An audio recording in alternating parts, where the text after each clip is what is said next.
Irony at the end of the story of an hour. Introduction. One of the primary elements of the story of an hour, written by Kate Chopin, that has not only made the short story popular but also has highlighted an important metaphor is the ending. Namely, after the joy Mrs. Mallard feels when finding out about her husband's death, she is not able to handle finding out he is alive and well, which is why she ultimately passes away from a heart attack. Discussion. The ending may be perceived as the irony and the fate that followed after the rather cruel views exemplified by Mrs. Mallard. However, while the way the story progresses is, indeed, ironic, the death symbolizes the dismissal of an old life.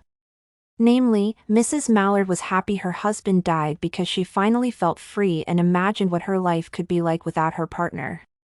As a result, when her dreams are ruined by the otherwise good news that he is alive, her newly acquired sense of freedom does not allow her to continue her existence without making a change.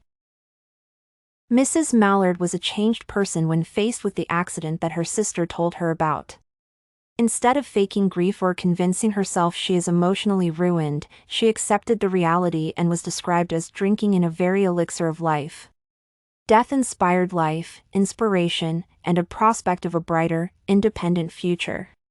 As a result, having to give that away after just feeling it for the first time was too much for the protagonist.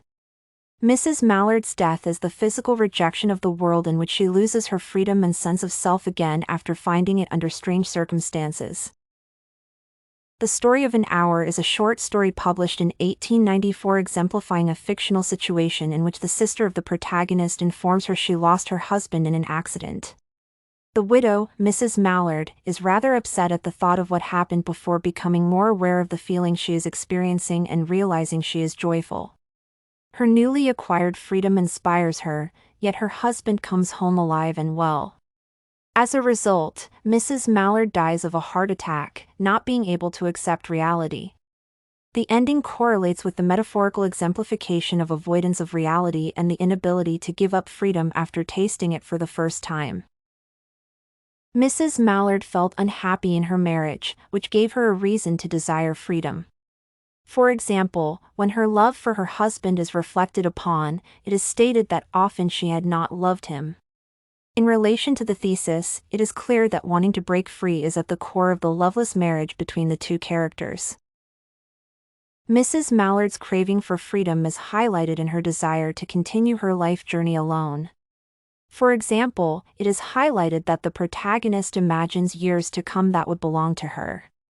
As the thesis states, living in a world where she has to give her years away to a man is not worth living in. The last sentence of the short story illustrates what ultimately killed the protagonist. It is described as the joy that kills. In this case, the joy, namely, the prospect of having a new life, killed Mrs. Mallard when she discovered it was gone. Conclusion. The short story is an illustration of how a lack of love is worse than loneliness. Ultimately, the protagonist dies, which is a direct interpretation of not wanting to live in a world in which she is not happy and independent.